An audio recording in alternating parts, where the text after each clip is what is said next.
line voltage. And I left it a little long, guys, because I want to be able to get my alligator clips on here, and I'm going to have a terminal right underneath this, so I'll be able to hook my alligator clips right here to test it. It's still within the boundaries of the sure switch here.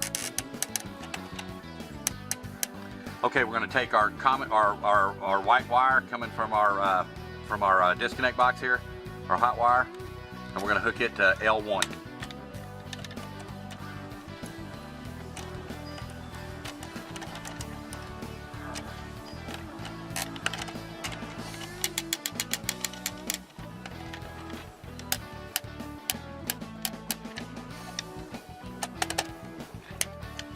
Okay guys, what do we got next? We've got that black and blue wire there.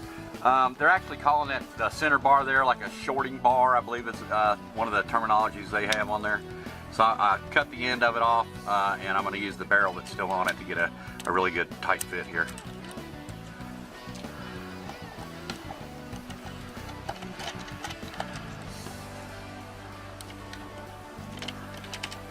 And we'll get this thing going here, and we'll do a couple of real quick tests on it.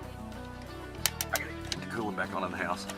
Okay guys, we've got the barrel off on the red wire here that's actually leading to the compressor also. And we're gonna hook it to our, I believe that is the common terminal on there.